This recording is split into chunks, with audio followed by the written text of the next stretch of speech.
Good morning, everyone. In today's session of the thermodynamics, we will discuss about the Carnot cycle, followed by some main points of the Carnot cycle in terms of a theorem that is called as the Carnot theorem, followed by the mathematical formulation of the second law of thermodynamics on the basis of that Carnot cycle, that is the mathematical formulation of the second law of thermodynamics using the Carnot cycle, Carnot theorem, the efficiency on the basis of the Carnot cycle, which is determined here for the heat engine, followed by the last topic that will be the thermodynamic scale of the temperature. तो आज के session के अंदर हम ये सीखेंगे कि कार्नेट cycle क्या है, कार्नेट साइकिल क्यों लाई गई, किस बात को एक्सप्लेन करने के लिए लाई गई। आपने ध्यान दिया होगा, पीछे हमने बातचीत की थी और आपको बताया था, समझाया था और आपसे पूछने की कोशिश की थी, क्या जितनी भी हीट है, हीट एनर्जी है, क्या वो कंप्लीटली वर्क में कन्वर्ट हो सकती है, क्या किसी भी इंजन की एफिशिएंसी 100% हो सकती है। तो उसका जवाब देने की कोशिश की गई है इस कार्नेट साइकिल की हेल्प से। तो इसके बेसिस के ऊपर हम आप ये डिस्कस करेंगे, क्या एफिशिएंसी किसी हीट इंजन की 100% हो भी सकती है या नहीं, अगर होगी तो कब होगी, और होने वाली कंडीशन क्या पॉसिबल है या नहीं। तो ये सारी बातें क्या प्रैक्टिकली संभव हैं या सिर्फ थ्योरेटिकल रहने वाली हैं। तो इन सारी बातों के बारे में डिस्कस करेंगे हम हमारे आज के सेशन में। और हमारा बड़ा इंपॉर्टेंट टॉपिक है, करंट टॉपिक है, जिसके ऊपर काफी सारे क्वेश्चन एग्जाम में पूछे जाते हैं। थ्योरेटिकल आपका एग्जामिनेशन ले लो, आपका कॉम्पिटिटिव एग्जाम ले लो, नेट का एग्जाम ले लो, कोई भी एग्जाम ले लें आप, हर एग्जाम के अंदर से यहाँ से क्वेश्चन आना ही होता है। और जो इसके अंदर बेसिक टर्म यूज होनी है उसको आप बड़े ध्यान से सुनना समझना, क्योंकि बड़े छोटे छोटे आपके बड़े माइन्यूट क्वेश्चन आने होते हैं। दिखने में वो आपके न्यूमेरिकल्स भी नहीं होंगे, आपको ये लगेगा कि न्यूमेरिकल है लेकिन न्यूमेरिकल नहीं होंगे, उसमें बड़ी बेसिक कॉन्सेप्ट लगेंगी यही कार्नेट साइकिल की। तो बेटा आप इन सारी बातों को बड़े ध्यान से समझेंगे और आपके आने वाले जो कॉम्पिटेटिव एग्जाम है उनमें आने वाले क्वेश्चनों को आप अच्छे से सोल्व कर पाएंगे। मैंने साथ के साथ वो क्वेश्चन भी यहाँ पे लेने की कोशिश की है जो आप मेरे पास कुछ बच्चे व्हाट्सएप ग्रुप के ऊपर स्क्रीनशॉट करके भेज देते हैं कि सर ये क्वेश्चन भी बताएं। तो उन क्वेश्चनों को भी मैंने कोशिश की है कि मैं यहाँ पे इंटरमिंगल्ड कर दूं। तो अब हम स्टार्ट करते हैं हमारा आज का session, that is about the Carnot cycle. तो ये जो कार्नेट साइकिल जिसके बारे में अभी हम पढ़ने वाले हैं, आखिर ये कार्नेट साइकिल है क्या, ये कार्नेट साइकिल दी किसने थी, जो साइंटिस्ट था जिसने इसको डिजाइन किया, that is the Sadi Carnot in the year 1824। तो Carnot cycle is designed by the Sadi Carnot in 1824। अब आखिर ये है क्या, अब बड़े ध्यान से देख पाएंगे, यहाँ पे समझ पाएंगे इस चीज के बारे में। जो हम कार्नेट साइकिल यहाँ पे एक्सप्लेन करने वाले हैं, नाम से पता चलता है कि एक साइक्लिक प्रोसेस होगी जरूर। तो एक साइक्लिक प्रोसेस ही हम यहाँ पे यूज करेंगे कि मीन्स जहां जिस पॉइंट से हम स्टार्ट करेंगे उसी पॉइंट के ऊपर हमें पहुंचना होगा थ्रू डिफरेंट सक्सेसिव स्टेप्स। लेकिन वो स्टेप कैसे होंगी, क्या कंडीशन लगाई जाएंगी उसके बारे में, तो वो सारी की सारी बातें अभी हम देखेंगे अपने कार्नेट साइकिल के अंदर। तो ये जो कार्नेट साइकिल जो डिजाइन की यहाँ पे सैडी कार्नेट ने 1824 में, इसके पीछे उसका बेस क्या था, वो क्या एक्सप्लेन करना चाहता था, उसने ये जो डेवलप किया ये क्या है। तो जो सैडी कार्नेट था इसने डेवलप किया यहाँ पे एक हीट इंजन। क्या डेवलप किया उसने, एक हीट इंजन, जिसके थ्रू वो ये एक्सप्लेन करना चाहता था कि जो हीट है, हीट एनर्जी है, हीट जो एनर्जी है उसको वर्क में कितना कन्वर्ट किया जा सकता है, उसकी कितनी एफिशिएंसी हो सकती है, क्या वो 100% एफिशिएंसी हो भी सकती है या नहीं। तो ये सारी की सारी बातें अब हम यहाँ पे एक्सप्लेन करेंगे। Means he developed an ideal heat engine, ideal heat engine which convert the heat into the mechanical energy such as the steam engine और द मोटर व्हीकल के अंदर जो हम यूज करते हैं। और इसको ऐसा क्यों कहा गया, it is so called because this engine may give the maximum efficiency up to the 100%। वो चाहे थ्योरेटिकल क्यों ना हो, लेकिन इसने थ्योरेटिकल तरीके से सैडी कार्नेट ने यहाँ पे बताने की कोशिश की है कि 100% एफिशिएंसी होने का तरीका ये हो सकता है। वो अचीव करना अब अगली रिसर्च है कि हम उसको अचीव कैसे कर पाएंगे। And no other engine can be more efficient than that engine, जो कि सैडी कार्नेट यहाँ पे एक्सप्लेन करेगा, जो उसने यहाँ पे आइडियल हीट इंजन दिया है। आगे बेटा बात समझ में यहाँ तक। उसके बाद जो वर्किंग है इस प्रिंसिपल की, जितने भी हीट इंजन आप लेंगे, जितने भी हीट इंजन, उन सभी का जो वर्किंग प्रिंसिपल होगा वो सेम होगा। The working principle of all the heat engine is same as explained by the Sadi Carnot, Sadi Carnot ने ऐसा बताया। नेक्स्ट पॉइंट कि जो वर्किंग सब्सटेंस होगा वो क्या होगा, that will be the fluid. Means fluid की डेफिनेशन क्या है हमने पढ़ा था, फ्लूइड का मीन्स वो सब्सटेंस जो फ्लो कर सकते हैं, जिनके पार्टिकल इंडिपेंडेंटली फ्लो कर सकते हैं, एक दूसरे के इंडिपेंडेंटली फ्लो करते हैं, जैसे गैसेस होते हैं। एक गैस का पार्टिकल दूसरे पार्टिकल से इंडिपेंडेंटली फ्लो करता रहता है। लिक्विड के अंदर भी एक पार्टिकल दूसरे पार्टिकल से इंडिपेंडेंटली फ्लो करता रहता है, वो आगे पीछे जा सकते हैं। सॉलिड में तो क्या होता है, वो पार्टिकल इकट्ठे रहते हैं, जैसे बॉल है, एक बॉल आपने फेंकी वो इकट्ठी ही जाती है, सच वो इंडिपेंडेंटली फ्लो नहीं करते। तो सॉलिड फ्लूइड नहीं होते, फ्लूइड सिर्फ कौन होते हैं, या तो गैसेस या liquid, they come in the category of the fluids. तो वही हमने लिखा है, the working substance here is the fluid. और फ्लूइड कौन, या तो लिक्विड या गैस, और you can say the vapours. अब जो यहाँ पे कार्नेट जो साइकिल है, जैसे नाम से पता चला साइकिल, तो हीट जो ये साइकिल है ये कैसी साइकिल होगी, द साइकिल एक ऐसी साइकिल होगी जो क्या काम आएगी, which is used to calculate the efficiency of the heat engine.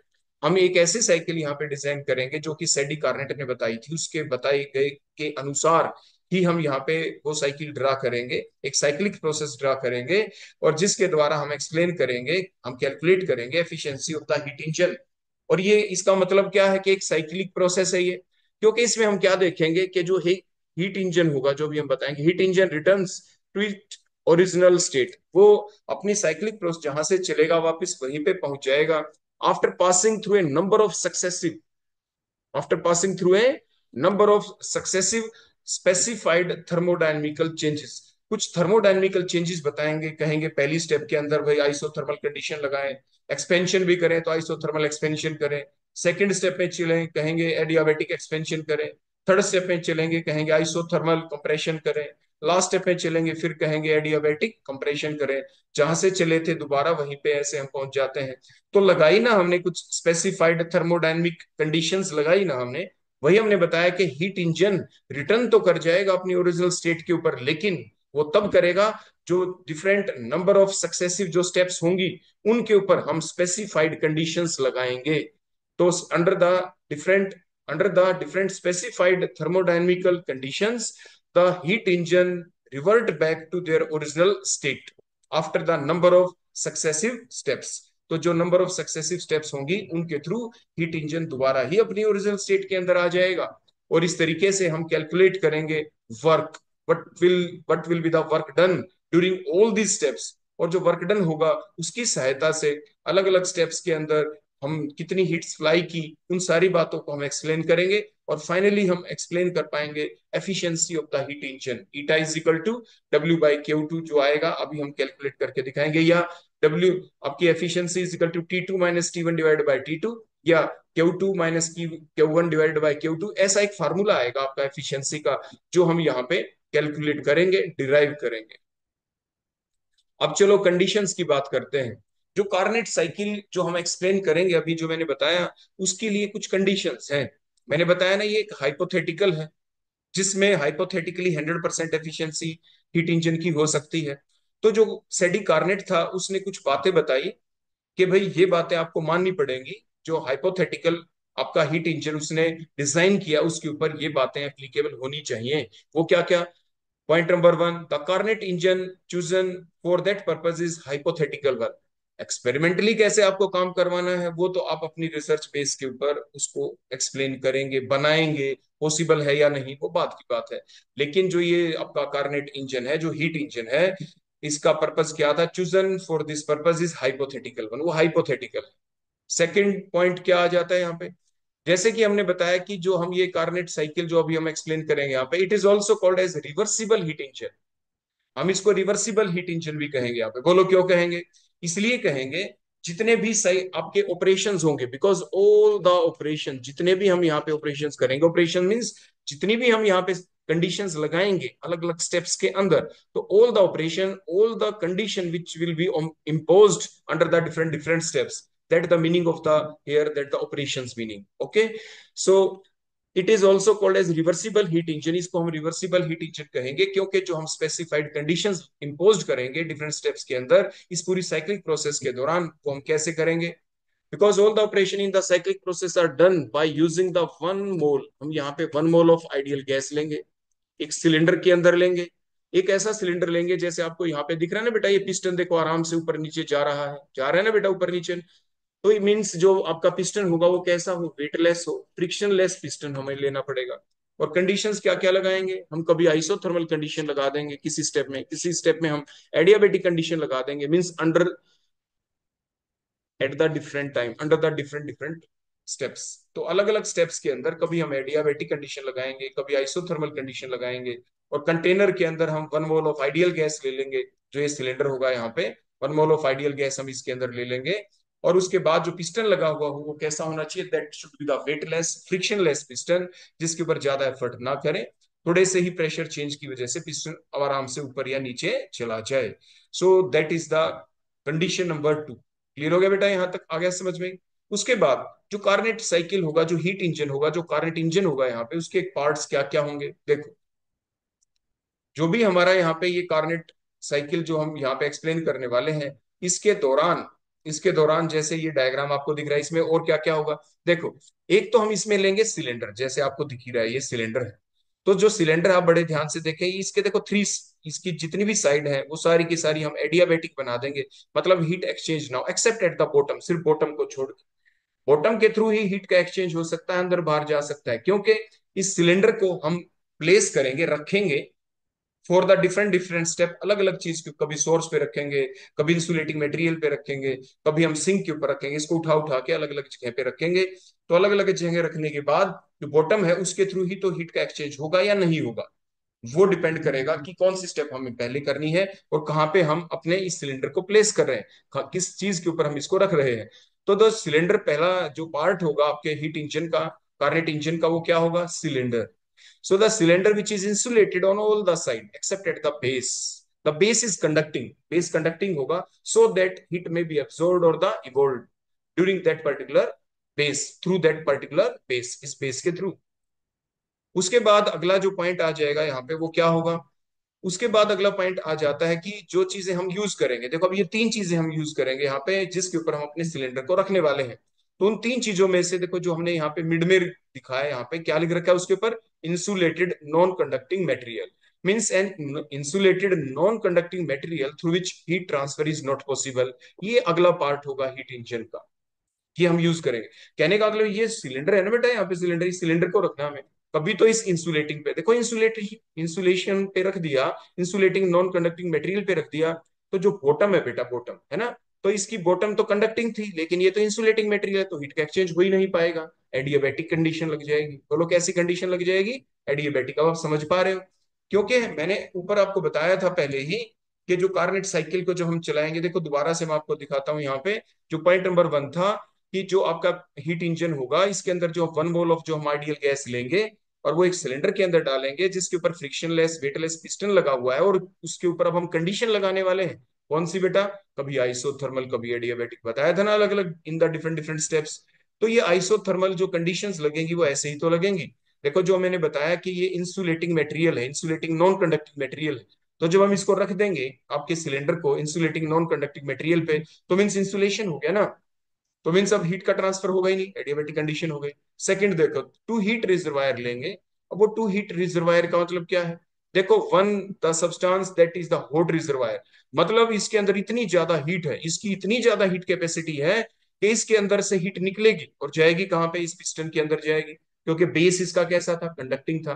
तो जब आप इस सिलेंडर को हीट रिजर्वायर के ऊपर रखेंगे जो हाई टेम्परेचर के ऊपर है, तो हाई टेम्परेचर के ऊपर हो गया ये हॉट रिजर्वायर, और इसके ऊपर सिलेंडर रख दिया जिसका टेम्परेचर कम है as compare to the hot reservoir. तो हीट ट्रांसफर होगी किसके थ्रू, बॉटम के थ्रू, क्योंकि बॉटम तो कंडक्टिंग हमने बता रहा था आपको, जो सिलेंडर की बॉटम बेटा कैसी है, कंडक्टिंग है। तो कहने का अभिप्राय मैं आपको क्या समझाने का प्रयास कर रहा हूं कि ये जो सिलेंडर है, इसको अलग अलग जगह पे रखेंगे, कभी इंसुलेटिंग मटेरियल पे रख देंगे, कभी हॉट रिजर्वायर पे रख देंगे। हॉट रिजर्वायर पे रखा तो बोलो बेटा क्या होगा, जो हीट है कहां से कहां पे जाएगी, इस हॉट रिजर्वायर से इस बॉटम के थ्रू, सिलेंडर के बॉटम के थ्रू इस सिलेंडर के अंदर एंटर कर जाएगी। हीट एब्जॉर्ब करेगा, ये सिलेंडर के जो पार्टिकल है 1 मोल गैस लिए वो हीट को एब्जॉर्ब करेंगे, ऐसा होगा। और जब इंसुलेटिंग मटेरियल पे रखेंगे तो बेटा क्या होगा, नो एक्सचेंज ऑफ हीट, क्योंकि हीट का एक्सचेंज ही रुक गया यहाँ पे, क्योंकि इंसुलेटिंग मटेरियल पे रख दिया। तो जो ये हॉट रिजर्वायर है, it is at the high temperature, और ये ऐसा है, इतनी ज्यादा इसकी हीट कैपेसिटी है कि बोलो जिसको हम कह रहे हैं यहाँ पे, there heat capacity is infinite. जो ये हॉट रिजर्वायर है, कोई आपसे एग्जाम में क्वेश्चन पूछ ले, बोलो इसकी हीट कैपेसिटी कितनी होगी, इनफाइनाइट होगी। अब इस इनफाइनाइट का मतलब क्या है, इसका मतलब ये है कि जब ये चाहे कितनी भी हीट लॉस करता चला जाए अपने अंदर से, और कितनी भी हीट लॉस कर करके किस में दे दे, सिस्टम के अंदर, सिलेंडर के अंदर दे दे, लेकिन फिर भी इसके ऊपर कोई फर्क नहीं पड़ेगा, so that the temperature of the hot reservoir remain the same, remain the constant even after losing, even after बेटा क्या, losing any amount of the energy from it. ये हॉट रिजर्वायर के अंदर से कितनी भी एनर्जी क्यों ना चली जाए आपके सिलेंडर के अंदर, लेकिन हॉट रिजर्वायर का टेम्परेचर क्या रहेगा, सेम रहेगा। वो इसलिए रहेगा सेम क्योंकि हमने यहाँ पे एज्यूम कर लिया कि हीट कैपेसिटी हॉट रिजर्वायर की क्या, इनफाइनाइट। बोलो क्या है, इनफाइनाइट। क्लियर हो गया बेटा। बिल्कुल ऐसे ही जो सेकंड है, जो कोल्ड रिजर्वायर है, यहाँ पे the second one is the cold reservoir, जिसका टेम्परेचर लो है। जब हम अपने सिलेंडर को इसके ऊपर रखेंगे तो क्या होगा बेटा, आपका जो सिस्टम है, जो सिलेंडर है, इसके अंदर जो गैस है, इसका टेम्परेचर तो ज्यादा है और कोल्ड रिजर्वायर इसका कम है, तो अब क्या होगा, हीट तो फ्लो करेगी ना बेटा। यही तो एप्लीकेशन है सेकंड लॉ ऑफ थर्मोडायनेमिक्स की, जो कि फर्स्ट लॉ एक्सप्लेन नहीं कर पाया था कि हीट कहां से कहां पे ट्रांसफर होगी। तो मीन्स यहाँ पे जो हॉट रीजन है, यहाँ से हीट बोलो किस में गई, इस कोल्ड के अंदर यहाँ पे हीट चली गई। और जब हीट इसके अंदर जाएगी तो क्या होगा, इसके टेम्परेचर में फिर भी फर्क नहीं पड़ेगा, चाहे कितनी भी हीट एब्जॉर्ब कर ले। तो यही हमने कहा गया है, the other one is the cold reservoir. देखो जो सेकंड वाला है यहाँ पे, और ये लो टेम्परेचर के ऊपर है, इसे हम सिंक भी कहेंगे। ऊपर वाले को, हॉट रिजर्वायर को हम क्या बोल रहे थे, सोर्स, और इसको क्या बोलेंगे, बोलो सिंक।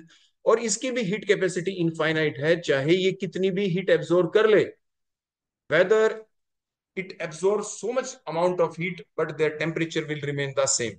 मीन्स हमने यहाँ पे देखो लिखा भी, so that the temperature of the cold reservoir, जो टेम्परेचर है कोल्ड रिजर्वायर का बेटा वो क्या रहेगा, कांस्टेंट। जैसे कि हॉट रिजर्वायर का टेम्परेचर कांस्टेंट था, देखो हमने बताया था कांस्टेंट ही रहेगा चाहे वो कितनी भी हीट लॉस कर देता। ऐसे ही जो कोल्ड रिजर्वायर है, इसका भी टेम्परेचर कांस्टेंट रहेगा, हीट की इसकी जो हीट कैपेसिटी वो इनफाइनाइट है, इसका टेम्परेचर कांस्टेंट रहेगा even after taking any amount of the energy from from कहां से, बोलो इस सिलेंडर के अंदर से, क्योंकि सिलेंडर को ही तो रखेंगे बेटा। जो आपका ये सिलेंडर है जिसके अंदर 1 मोल गैस है, इसी को तो रखेंगे कोल्ड रिजर्वायर के ऊपर। तो कितनी भी एनर्जी क्यों ना निकल जाए इस सिलेंडर के अंदर से कोल्ड रिजर्वायर के ऊपर, कोल्ड रिजर्वायर का टेम्परेचर सेम रहेगा। मींस इसकी हीट कैपेसिटी इनफाइनाइट है। तो ये हम बता रहे थे इनके पार्ट्स के बारे में। जो कार्नेट इंजन है इसके पार्ट्स के बारे में हमने बता रहे थे आपको, हीट इंजन के पार्ट्स के बारे में आपको बता रहे थे। ये बेस बनेंगे आगे जब हम एक्सप्लेन करेंगे। अब देखो क्या क्या कंडीशन अब इस पे लगने वाली है। जो कंडीशंस जिनके ऊपर ये चलेगा आपका कार्नेट साइकिल, जो हम एक्सप्लेन करने वाले हैं, देखो वो साइकिल है क्या, वो तो अभी हम बनाए बताएंगे, लेकिन कंडीशन क्या क्या लगेगी, कभी तो लगेगी आइसोथर्मल एक्सपेंशन कंडीशन लगेगी। बेटा ये आइसोथर्मल एक्सपेंशन कंडीशन, मान लीजिए मैं इस आपको ये अलग अलग इसलिए बता रहा हूँ, ऐसा पूछ सकते हैं कि बेटा ये बताएं, अगर आपसे पूछ लें कि आइसोथर्मल एक्सपेंशन कंडीशन हमें लगानी है, तो बताएं जो आपका ये सिलेंडर है इसको कहाँ पे रखें। देखो तीन ही जगह है आपके पास रखने की, या तो हॉट रिजर्वायर जिसे आप सोर्स कह रहे थे, या कोल्ड रिजर्वायर जिसे सिंक कह रहे थे, या आपका इंसुलेटिंग मटेरियल। तीन में से एक जगह रखना है, हम चाहते हैं आइसोथर्मल एक्सपेंशन हो जाए। बोलो इसको कहाँ पे रखेंगे। तो आइसोथर्मल एक्सपेंशन कराने के लिए सिलेंडर को आपको कहाँ रखना पड़ेगा, एक्सपेंशन भी करवाना चाहते हैं। एक्सपेंशन कब होता है, जब देखो आपको दिख रहा है ना ये पिस्टन देखो ऊपर गया, दैट कॉल्ड द एक्सपेंशन। तो एक्सपेंशन करवाना चाहते हैं, एक्सपेंशन कब होगा, तब होगा जब बाहर से एनर्जी मिले, और एनर्जी मिले टेम्परेचर भी कांस्टेंट रखना है। टेम्परेचर, तो टेम्परेचर कांस्टेंट कैसे होगा, टेम्परेचर कांस्टेंट तभी तो होगा ना बेटा, अगर हम देखो यहाँ पे देखो अपने जितनी भी हीट दी वो हीट क्या काम आएगी, जितने भी पार्टिकल होंगे गैस के पार्टिकल की जो इंटरनल जो एनर्जी है, टेम्परेचर कांस्टेंट करना है तो इंटरनल एनर्जी भी कांस्टेंट रखनी पड़ेगी। जितनी भी हीट एब्जॉर्ब करेंगे वो सारी की सारी हीट क्या काम आ जाएगी, वर्क ऑफ एक्सपेंशन करने के लिए, वर्क ऑफ एक्सपेंशन करने के लिए, सिलेंडर का जो वॉल्यूम है इसको इंक्रीज करने के लिए ये हो जाएगा ना, तभी तो एक्सपेंड होगा यहाँ पे। समझ गया ना, नहीं तो प्रेशर बढ़ जाता आपका। तो अब क्या करेंगे, प्रेशर आपके क्या नाम है, जैसे ही हीट दी सारी की सारी हीट पार्टिकल ने एब्जॉर्ब की, इंटरनल एनर्जी बढ़ जानी चाहिए लेकिन नहीं बढ़ेगी, क्योंकि उस सारी की सारी एनर्जी को पार्टिकल जो है वो उस एनर्जी को कहाँ पे यूटिलाइज कर देंगे, for the expansion, for the expansion. तो आइसोथर्मल जब कंडीशन लगाएंगे तो उसके दौरान आपका टेम्परेचर कांस्टेंट है तो इंटरनल एनर्जी भी कांस्टेंट रहेगी।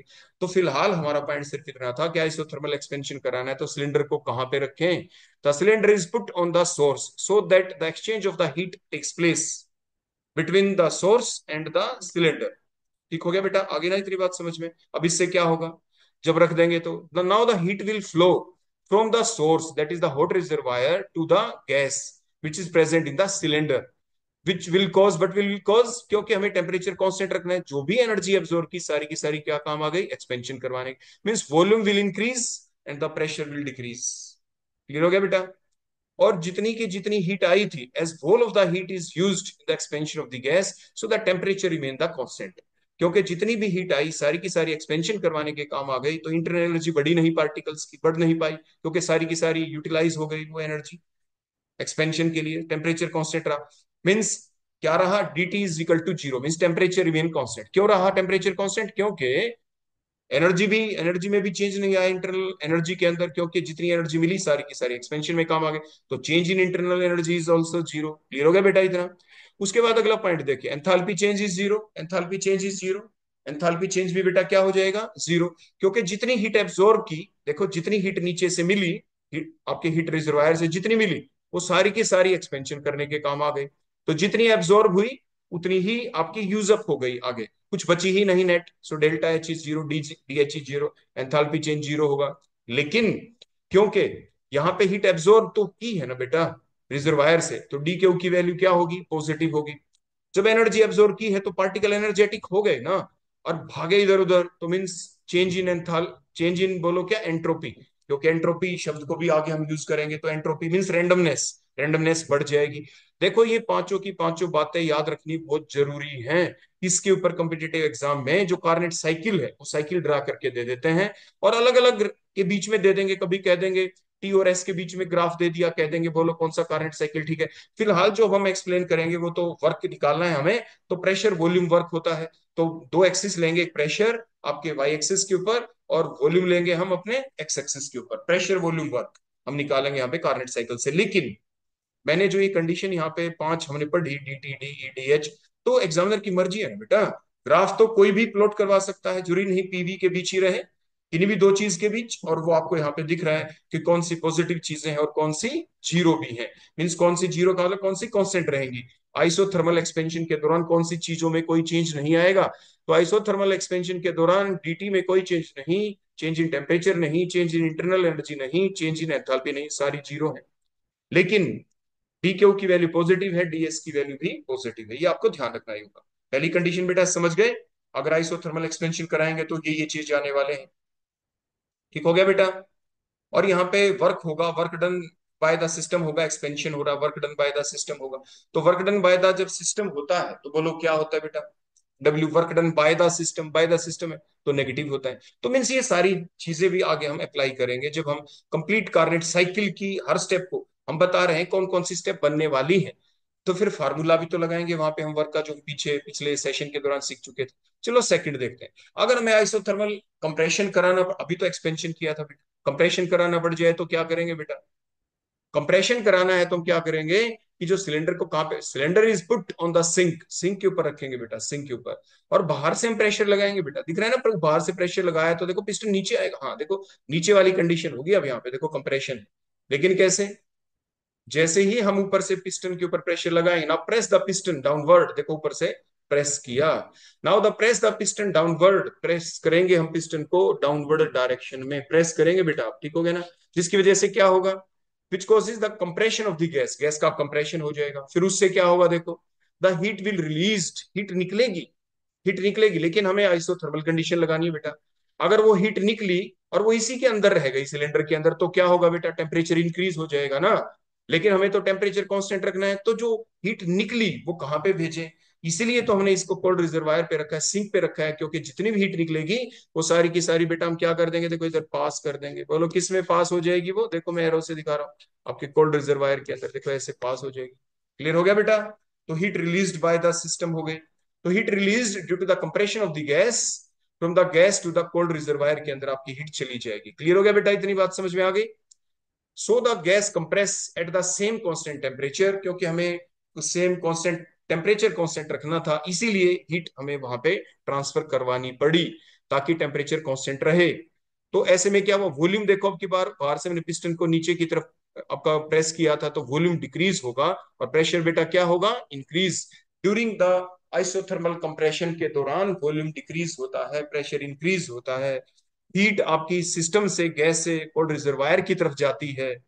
फर्दर क्योंकि टेम्परेचर कांस्टेंट रहता है, तो बेटा उसी टाइप से देखो, D T is equal to zero. Temperature अगर कांस्टेंट रहा तो जो इंटरनल एनर्जी है वो पार्टिकल की बेटा बिल्कुल सेम रही, देखो same, DE is equal to zero रहेगी। अब डी एच, जितनी आपकी हीट निकली सारी बाहर निकल गई तो D H is equal to zero होगा। क्योंकि हीट रिलीज हो रही है तो D Q is equal to negative होगा। और इसीलिए क्योंकि हमने प्रेस कर दिया, रेंडमनेस घट गई, तो डीएस इज इक्वल टू क्या होगा, नेगेटिव होगा। एंट्रोपी चेंज, रेंडमनेस में जो चेंज आएगा वो नेगेटिव आएगा, रेंडमनेस डिक्रीज हो जाएगी। क्लियर हो गया बेटा? तो ये हमने बताया आइसोथर्मल कंप्रेशन कब होता है, कैसे होता है, क्या क्या काम हमें करना पड़ता है। नेक्स्ट हम लेते हैं बेटा एडियाबेटिक कंडीशंस को। एडियाबेटिक कब होगी? जब अपने जो आपका ये आपका सिलेंडर है इसको किस पे रखेंगे, इस इंसुलेटिंग मटेरियल पे बेटा आप रखेंगे। फॉर द एडियाबेटिक चाहे एक्सपेंशन करें चाहे कंप्रेशन करें। तो मान लीजिए पहले हम बात करते हैं एडियाबेटिक एक्सपेंशन की। तो एडियाबेटिक एक्सपेंशन करेंगे तो सिलेंडर को बेटा कहाँ रखेंगे, जैसे अभी रख के दिखाया, आप इसको रखेंगे इस इंसुलेटिंग मटेरियल के ऊपर, जिसकी वजह से क्या होगा, इन दोनों के बीच में हीट का एक्सचेंज नहीं होगा। देखो जो हीट यहाँ पे है, जो हीट ऊपर है, इनके बीच में देखो मैंने क्रॉस लगा दिया। No exchange of the heat takes place between the system और ये सराउंडिंग, जिसको हम क्या कह रहे हैं, बोलो इंसुलेटिंग कंडक्टिंग मटेरियल, इनके बीच में कोई भी हीट का एक्सचेंज नहीं होगा। क्योंकि जो सिलेंडर का जो बॉटम था ये तो कंडक्टिंग था, लेकिन जिस सब्सटेंस के ऊपर रखा वो तो इंसुलेटिंग सब्सटेंस है, इसलिए हीट का एक्सचेंज हो ही नहीं सकता।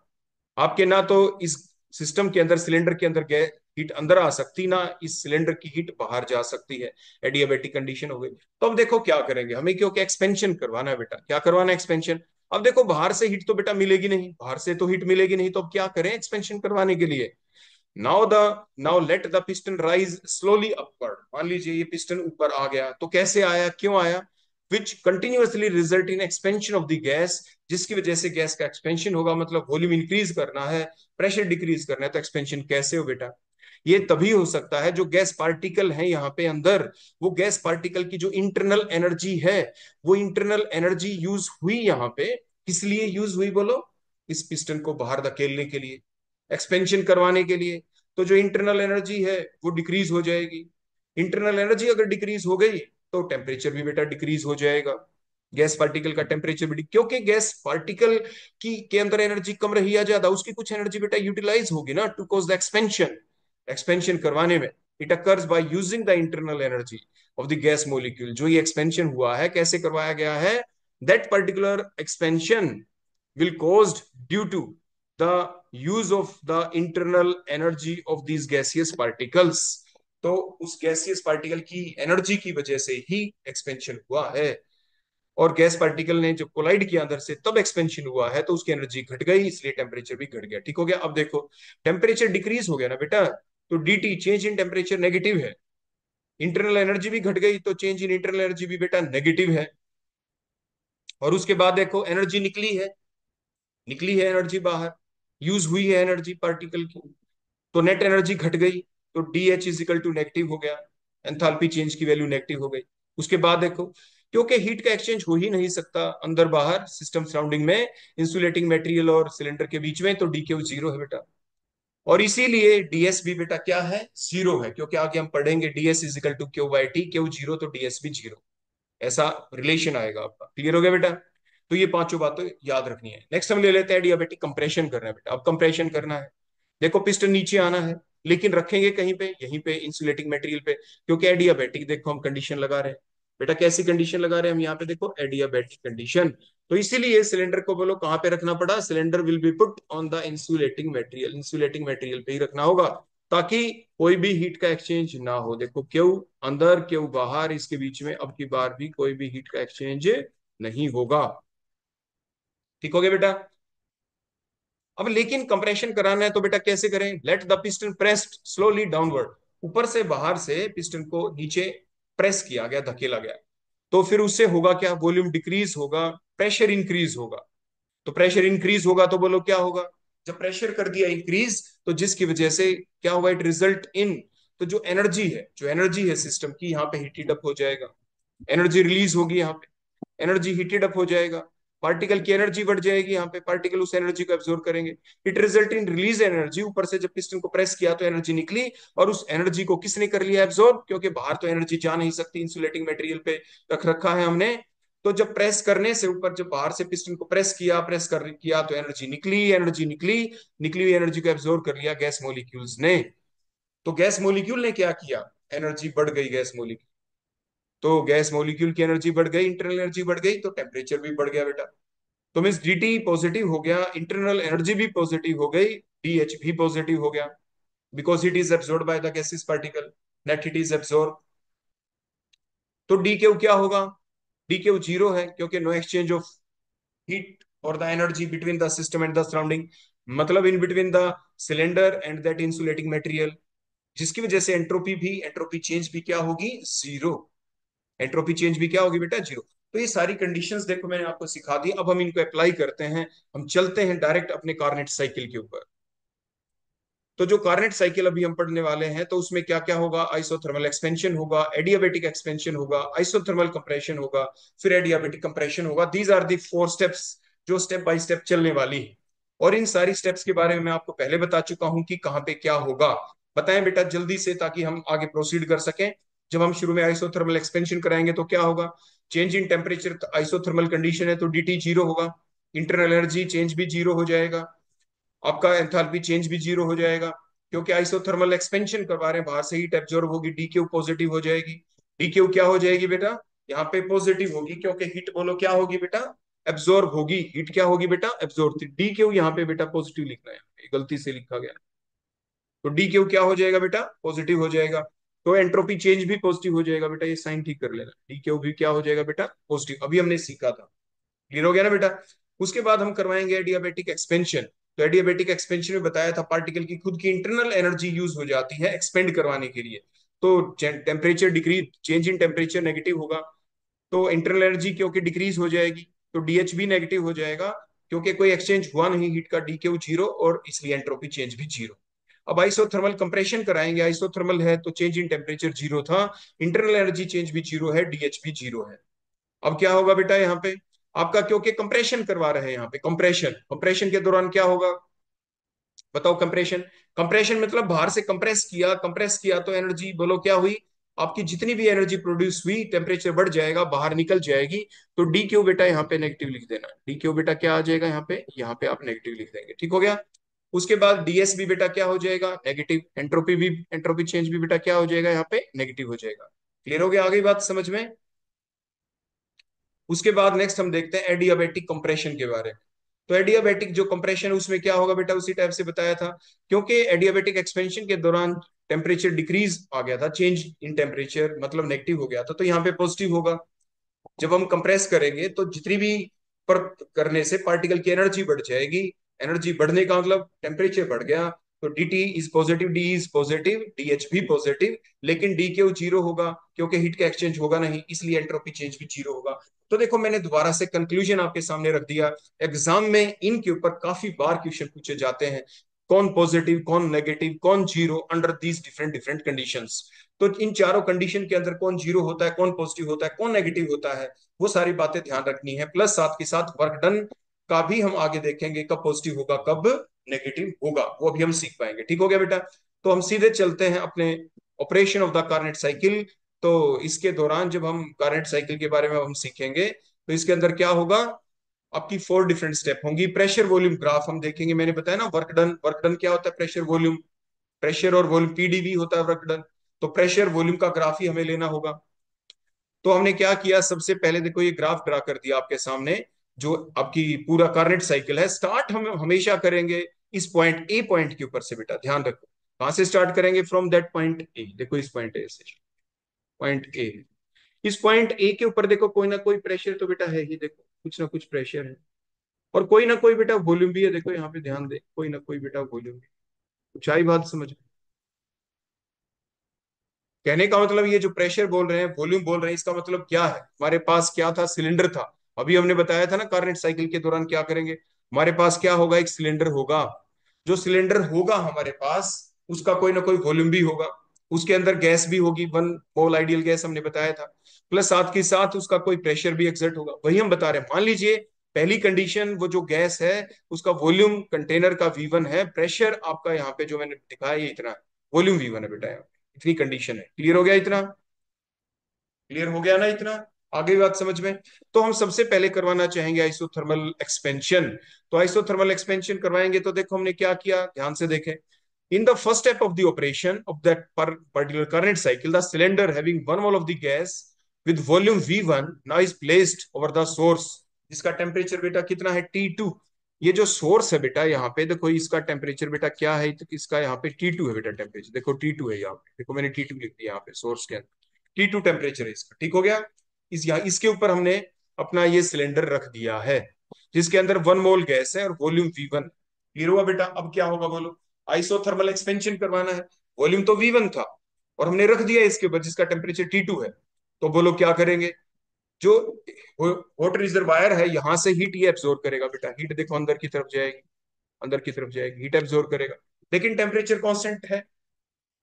कांस्टेंट करने से क्या होगा, जितनी भी हीट ये एब्जॉर्ब करेगा सारी की सारी एक्सपेंशन करवाने के काम आ जाएगी। तो देखो ऊपर जाते हुए दिख रहे हैं ना पिस्टन, ये तो बेटा चारों स्टेप्स का इकट्ठा हमने मूवमेंट दिखा रहा है, ये मत सोच रहा है इसी में ये लगातार हो रहा है। जो ऊपर जा रहा है वो वाली कंडीशन यहाँ की है, जब ऊपर जा रहा है एक्सपेंशन जब हो रही है, ठीक हो गया ना बेटा।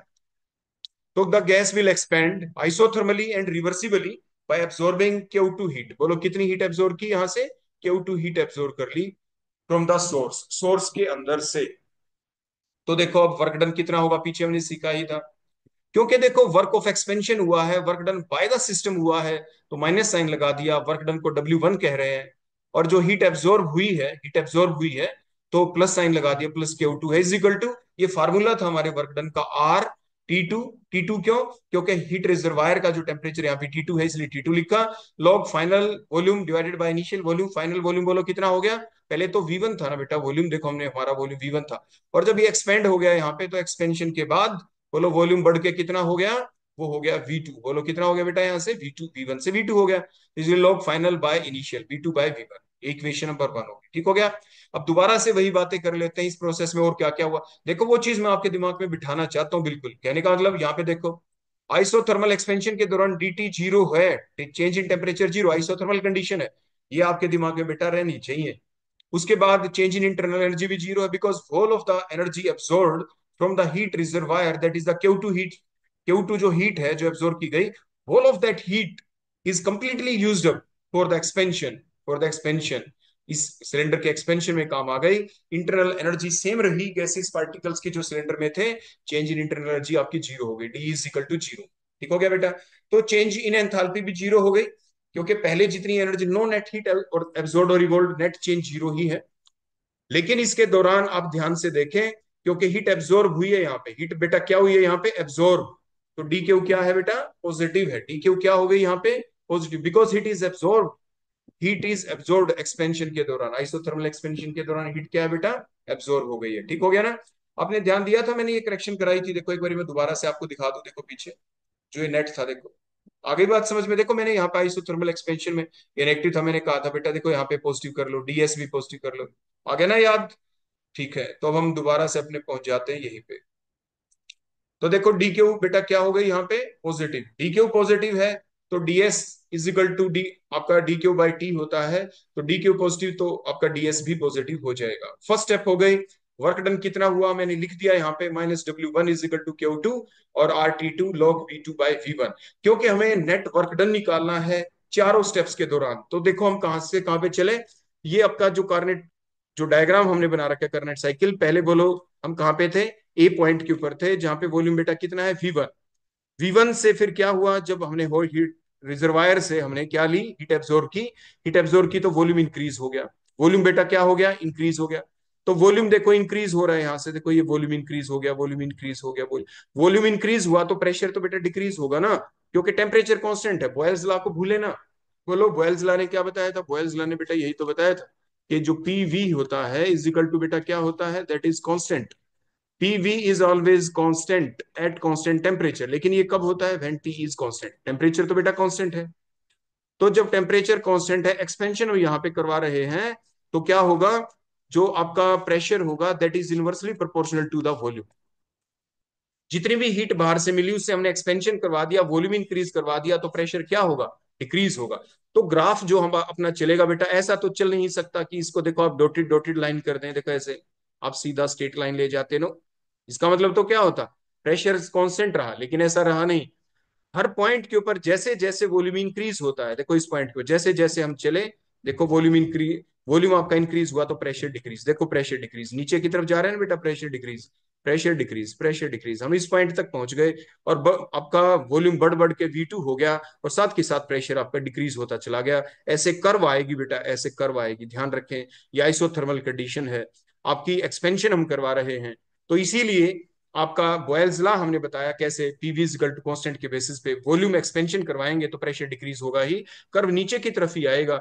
क्योंकि अगर स्ट्रेट रहता, मैंने बताया तो ये प्रेशर वाली लाइन है वाई एक्सिस, तो स्ट्रेट रहती तो प्रेशर कांस्टेंट, ऊपर जाता कर तो प्रेशर इंक्रीज और नीचे आए तो प्रेशर डिक्रीज, प्रेशर तो डिक्रीज ही होगा क्योंकि वॉल्यूम इंक्रीज हो रहा है। अब आप समझ गए होंगे कि ये लाइन हमने नीचे की तरफ ये कर्व की फॉर्म में नीचे की तरफ क्यों लेके आए, स्ट्रेट ड्रा क्यों नहीं की, ऊपर की तरफ कर्व क्यों नहीं लेके गए, आपके जब हम ए पॉइंट से बी पॉइंट तक पहुंच चुके हैं आपके आइसोथर्मल एक्सपेंशन के दौरान। क्लियर हो गया बेटा, आगे बात समझ में यहां तक। अब अपनी सेकंड स्टेप चलती है बेटा, देखो वही हम पहुंच चुके हैं पॉइंट नंबर ए पॉइंट से बी पॉइंट तक ये कंडीशन लग चुकी थी और ये था आइसोथर्मल एक्सपेंशन। अब हम चलेंगे बेटा बी से हमें सी तक पहुंचना है, बी से सी तक। तो next step is the adiabatic expansion, देखो एक्सपेंशन ही होगा, आपको दिख रहा है कर्व कैसे चल रहा है बेटा, बी से सी की तरफ, आगे की तरफ, देखो वी इंक्रीज हो रहा है आगे की तरफ है और प्रेशर डिक्रीज हो रहा है, प्रेशर बेटा क्या हो रहा है, डिक्रीज।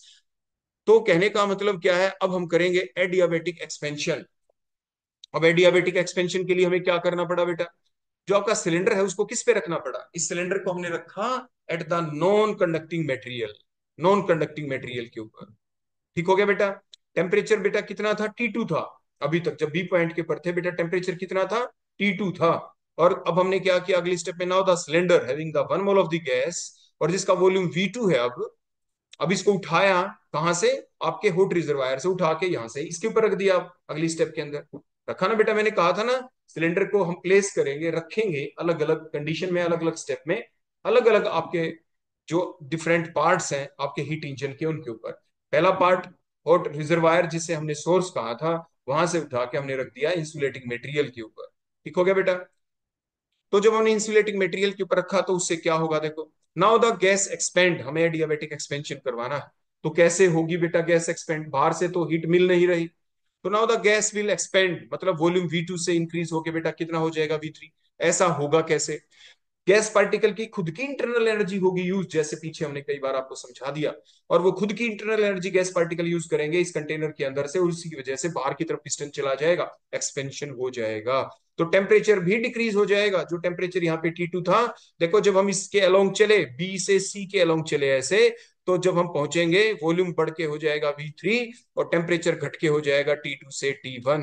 बोलो कितना हो जाएगा, T2 से T1, यहाँ पे पहुंचते ही साथ V2 तक बोलो टेम्परेचर कितना था, T2 था बेटा यहाँ पे। और जैसे ही हम यहाँ पे सी पॉइंट के ऊपर पहुंचे तो बेटा टेम्परेचर डिक्रीज हो गया, और बोलो बेटा यहाँ पे कितना हो गया, T1 हो चुका है यहाँ पे टेम्परेचर, बोलो कितना हो चुका है, T1।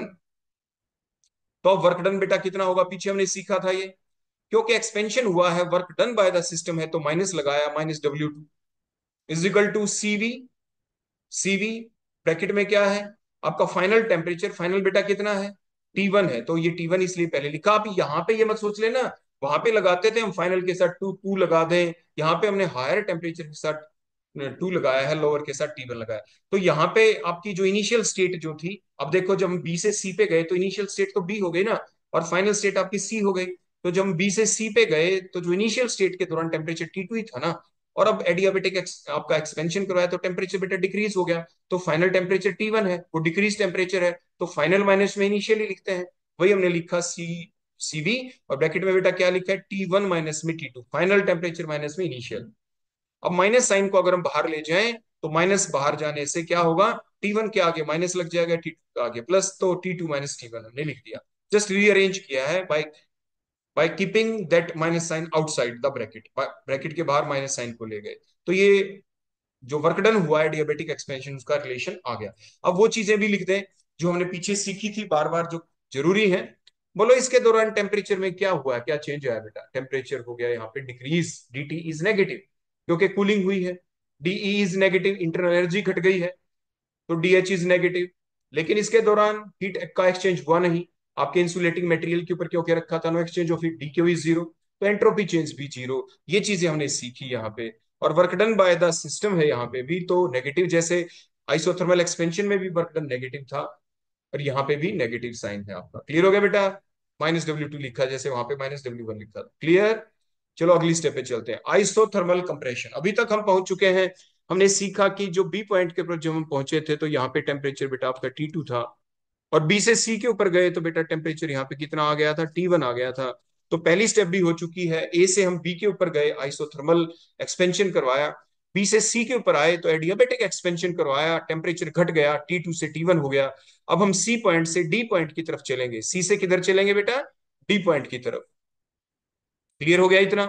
तो जब हम सी से डी पॉइंट की तरफ चलेंगे तो देखो क्या होगा, हम करवाना चाहते हैं अब आइसोथर्मल कंप्रेशन, पहले था आइसोथर्मल एक्सपेंशन, तो वापस एक ही तरफ पहुंचना है ना बेटा, तो देखो कर्व को ऊपर की तरफ लेके जाना पड़ेगा। ऊपर की तरफ कैसे आएगा, जब वॉल्यूम डिक्रीज होगा, दोबारा से वॉल्यूम डिक्रीज होगा, वॉल्यूम अगर होगा डिक्रीज तो प्रेशर होगा इंक्रीज। तो आइसोथर्मल आपका कंप्रेशन हम करवाएंगे, तो कैसे करवाएं आइसोथर्मल कंप्रेशन, तो आइसोथर्मल कंडीशन रखवानी है, तो इसलिए अब हमें कंप्रेशन करवाना है। तो अब की बार हमने बोलो सिलेंडर को किसके ऊपर रख दिया, कोल्ड रिजर्वायर के ऊपर। बेटा कहां पे रख दिया, कोल्ड रिजर्वायर के ऊपर। तो अब क्या करेंगे बोलो, कोल्ड रिजर्वायर जिसका टेम्परेचर T1 है, बोलो कितना है बेटा टेम्परेचर T1। तो अब होगा क्या, the cylinder having the 1 mole of the gas, जिसका वॉल्यूम यहाँ पे V3 है, अब इसको इंसुलेटिंग मटेरियल से उठाया, यहां से यहां पे रखा था ना बेटा पहले, और किसके ऊपर रख दिया, कोल्ड रिजर्वायर के। अब इससे होगा क्या, नाउ गैस इज कंप्रेस्ड, हम बाहर से पिस्टन को क्या करेंगे, नीचे की तरफ प्रेस करेंगे, बाहर से ऊपर से नीचे बाहर की तरफ से प्रेस करेंगे बेटा। Now gas gas is compressed isothermally and the reversibly, और जिसके दौरान क्या होगा बेटा, जब प्रेस करेंगे तो एनर्जी रिलीज होगी, और वो सारी की सारी, नहीं तो बेटा टेम्परेचर बढ़ जाएगा, जो एनर्जी निकलेगी टेम्परेचर बढ़ जाएगा, प्रेसिंग से एनर्जी निकली, और जो निकली वो सारी हीट कोल्ड रिजर्वायर में चली गई। अगर अदरवाइज अगर यहाँ पे इंसुलेशन कर देते और कंप्रेशन करते तो क्या होता, जो हीट निकलती वो अंदर ही रह जाती, गैस पार्टिकल की एनर्जी बढ़ जाती, इंटरनल एनर्जी बढ़ जाती, टेम्परेचर बढ़ जाता, हीटिंग इफेक्ट हो जाता। लेकिन हमें नहीं करना है ऐसा, हमें टेम्परेचर कांस्टेंट करना है। तो इसलिए जो भी कंप्रेशन के दौरान जो भी हीट निकलेगी वो सारी की सारी अंदर नहीं रहनी चाहिए, वो एज सच यूं की यूं एक्जैक्टली 100% सारी की सारी बाहर निकल जानी चाहिए, कोल्ड रिजर्वायर के अंदर आ जानी चाहिए। क्लियर हो गया बेटा? तो वही अब हमने किया, the gas is compressed, V3 से V4 आपका वॉल्यूम देखो घट गया आइसोथर्मली रिवर्सिबली, और बाय रिलीजिंग हीट, हीट इतनी निकली, और वो हीट सारी की सारी किस में चली गई, सिंक में चली गई, ताकि टेम्परेचर क्या रहे, कांस्टेंट, क्योंकि आइसोथर्मल कंडीशन है यहाँ पे। तो वर्क डन बेटा कितना होगा बताओ शाबाश, क्योंकि अब की बार work done on the system है, ऑन द सिस्टम है, तो वर्क डन W3 मान लिया तो प्लस होगा साइन वर्क डन का।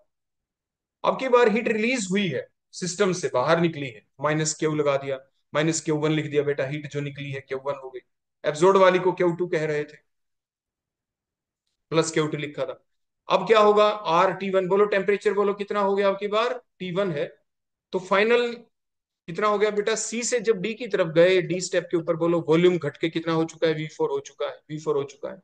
तो फाइनल माइनस में इनिशियल वॉल्यूम ही लिखना होता है, तो फाइनल बोलो कितना है, V4 है, इसलिए V4 ऊपर लिखेंगे, log of final volume divided by initial volume, V4 ऊपर लिखा, V3 नीचे लिखा। समझ में आ गई आपको बात? अब वही चीजें फिर से सीख लें, क्योंकि आइसोथर्मल कंप्रेशन था, dt 0 है, इंटरनल एनर्जी भी 0 होगी, क्योंकि जो कंप्रेशन के दौरान ऊपर से जब प्रेस किया उसके दौरान जितनी भी हीट निकली सारी बाहर चली गई कोल्ड रिजर्वायर में, क्योंकि टेम्परेचर कांस्टेंट रखना था। Internal energy of gas particle में कोई चेंज नहीं आया, तो इसीलिए DH भी 0 हो गया, नो नेट हीट एब्जॉर्ब और द नेट चेंज नहीं आया। हीट क्योंकि सारी निकल गई, जितनी हीट प्रेस कंप्रेशन जब किया उसके दौरान जितनी हीट इवॉल्व हुई थी सारी की सारी बाहर निकल गई, कोल्ड रिजर्वायर में चली गई, तो DQ इज नेगेटिव है, heat released by the system, cylinder से बाहर निकल गई तो नेगेटिव साइन है, तो इसलिए एंट्रोपी भी घट गई बेटा, DS change in entropy is negative. Clear हो गया? अब आखिरी स्टेप है, हम देखो ए से बी तक, हम ए पॉइंट से लेके बी पॉइंट तक पहुंचे, बोलो कैसे पहुंचे थे, आइसोथर्मल एक्सपेंशन कराया था, जिसके दौरान आपके टेम्परेचर कांस्टेंट रहा, T2 रहा था, और आइसोथर्मल कंडीशन थी इसलिए टेम्परेचर कांस्टेंट था, और क्योंकि हमने एक्सपेंशन करवाया था तो वॉल्यूम एक्सपेंड हो गया, वॉल्यूम बढ़ गया, तो प्रेशर देखो घट गया था, कर्व नीचे की तरफ था। दोबारा एडियाबेटिक कंडीशन लगाई थी, यहाँ पे टेम्परेचर बेटा कितना था, बी पॉइंट के ऊपर देखो T2 था। फिर हमने दोबारा बेटा अभी तक क्या कराया है, हमने एडियाबेटिक एक्सपेंशन करवाया, एक्सपेंड मींस वॉल्यूम बढ़ गया, वॉल्यूम बढ़ गया तो प्रेशर आपका घटना चाहिए, देखो प्रेशर घट रहा है ना, नीचे की तरफ घट रहा है, देखो प्रेशर। तो एडियाबेटिक एक्सपेंशन कराया, और एडियाबेटिक एक्सपेंशन करवाएं तो इंटरनल एनर्जी घटती है गैस पार्टिकल की, इसलिए टेम्परेचर घट घट के T1 हो गया। ठीक हो गया बेटा। उसके बाद हमने आइसोथर्मल कंप्रेशन करवाया। आइसोथर्मल कंप्रेशन कराया तो क्या होगा, टेम्परेचर हमें क्या रखना पड़ेगा, कांस्टेंट। तो यहां से डी पॉइंट तक भी हम पहुंच गए। बोलो बेटा टेम्परेचर कितना है, T1 है। आइसोथर्मल कंप्रेशन करवाया, कंप्रेशन कराया तो वॉल्यूम घट गया, वॉल्यूम घट गया तो प्रेशर इंक्रीज होगा। तो देखो कर्व ऊपर की तरफ गया है ना, देखो प्रेशर इंक्रीज होता हुआ दिख रहा है। वॉल्यूम घट रहा है, वॉल्यूम घटा, वॉल्यूम घटा, हर पॉइंट के ऊपर जैसे ही वॉल्यूम थोड़ा घटा प्रेशर इंक्रीज, वॉल्यूम घट गया, वॉल्यूम घट गया, pressure increase, pressure increase, pressure increase, और ऐसे हम बी डी पॉइंट तक पहुंच गए। अब आखिरी स्टेप आ गई, हमें डी से वापस ए तक जाना है। तो क्या करें हम, now that step is the adiabatic compression. Adiabatic compression, तो एडियाबेटिक का मतलब हीट का एक्सचेंज होगा नहीं, तो दोबारा से हमने कोल्ड रिजर्वायर से इसको हटाया और किसके ऊपर रख दिया, बोलो, इंसुलेटिंग मटेरियल के ऊपर हमने रख दिया। जिससे होगा क्या, हमें कंप्रेशन करना है, बाहर से उसी टाइप से प्रेशर डाला गया, प्रेस किया गया, पिस्टन को नीचे की तरफ आएगा। और उसे होगा क्या बेटा, बताओ शाबाश, क्या होगा, क्योंकि हीट का एक्सचेंज तो होगा नहीं, कंप्रेशन से जितनी भी हीट रिलीज होगी सारी की सारी हीट को एब्जॉर्ब कर लेंगे गैसियस पार्टिकल, और गैसियस पार्टिकल एब्जॉर्ब करेंगे तो टेम्परेचर बढ़ जाएगा, temperature will rise, temperature will rise, temperature बढ़ जाएगा। तो work done by the on the system ही हुआ है बाहर से, तो W4 भी पॉजिटिव साइन होगा, इजिकल टू वही C2 CV हो गया बेटा, heat capacity at the constant आपका वॉल्यूम है, CV हमने लिख दिया यहाँ पे। और उसके बाद बेटा क्या होगा, यहाँ पे ये फार्मूला था आपका, और फाइनल टेम्परेचर बेटा कितना हो गया, दोबारा से बढ़ के T1 से क्या हो गया बेटा, टेम्परेचर क्योंकि इंक्रीज हो गया, देखो T2 हो गया है। तो फाइनल माइनस इनिशियल, मतलब फाइनल क्या है, T2 माइनस इनिशियल T1। तो ये आपका रिलेशन आ गया वर्क डन का इन द फोर्थ स्टेप। यहां तक आगे बेटा बात समझ में। फिर वही चीज समझ लेते हैं, एडियाबेटिक कंप्रेशन के दौरान DT पॉजिटिव था, DE भी पॉजिटिव है, DH भी पॉजिटिव है, और DQ zero, no exchange of heat, इसलिए DS भी जीरो। क्लियर हो गया बेटा, अच्छे से आपके दिमाग में बातें चली गई होंगी।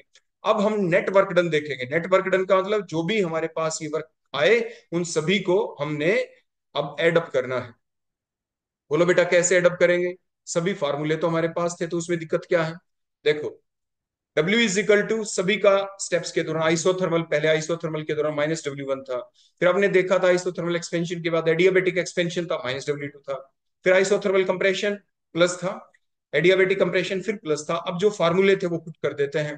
देखो ये हमने फार्मूले पुट कर दिए चारों स्टेप्स के, तो बोलो चारों स्टेप्स के जो फार्मूले हमने पुट किए, तो बेटा क्या क्या आ गया, पहली स्टेप में क्या था, -W1 किसके इक्वल था, RT2 log V2 -W2 किसके इक्वल था, बोलो यहाँ पे, -CV T2 - C1, ये -W1 ही इसके इक्वल था।